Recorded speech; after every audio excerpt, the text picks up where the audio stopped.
So I dove up on top of this thing's back and wrapped the flail around its neck and just kept, like, I just went around and just pulled the chains taut and just started popping their heads off like a dandelion.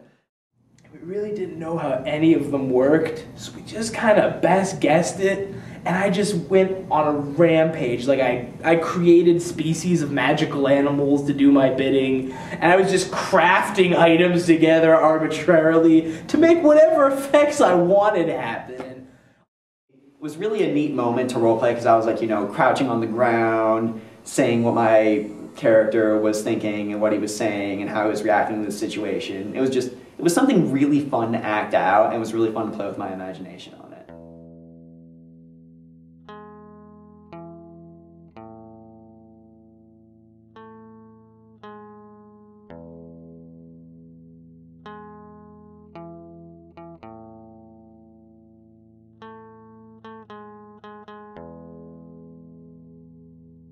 Dungeons & Dragons is really, honestly, an incredibly important thing to me.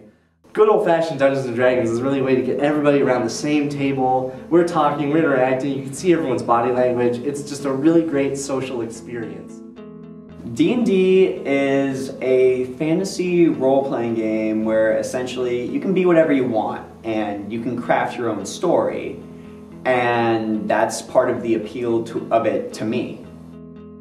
It's basically storytelling for adults, not particularly people who are immature, just people who still have that imagination and that spark of, you know, something greater.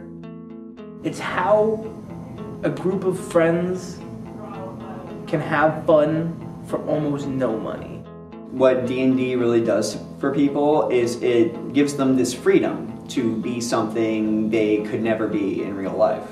People really play D&D to forget about the tests, to forget about the homework. It's to forget about real life, and it's to kind of to close your eyes and wake up in like this world of fantasy and intrigue where you're not a high school student or a college kid going to class and doing boring math equations or writing papers. You're a barbarian who's charging into the field of battle and fighting the forces of evil. And I think that that's really the experience that it gives you. It opens your mind to a world of imagination that just isn't in the real world. And I think that escape is what really draws a lot of people into it. And it really allows me to just kind of forget about the real world for a while and just really sink myself into something wonderful, in my opinion. So it's kind of, I guess in a plain way to put it, it's an escape for me. It gives us something to escape from reality, you know, just to have fun. Essentially, it's the game that I play when I need a break from real life. I really think the message in Dungeons & Dragons is it's based a lot off of communication, something I think really might be lacking in our modern age world today. Like, yeah, you can play Halo with your best friends over Skype or a vent or even the in-game chat, but you really can't look your friends in the eye and say, "Oh, broke that armor class! Suck it!" And that, I don't know, it's just that to me can't be duplicated in any other medium besides pencil and paper games like this. I think the primary thing about it is a bunch of people getting together and goofing off and having a good time. And then you get to tell a story and be part of the types of stories that you read in a book. The players can mold how the story goes along, but all the creativity, all the villains, all the scenery have to be described by essentially this author on the spot. I can honestly say people I've met while doing this are probably people I'll stay in contact with for almost the rest of my life. What people probably get out of it is probably like get some weight off their shoulders.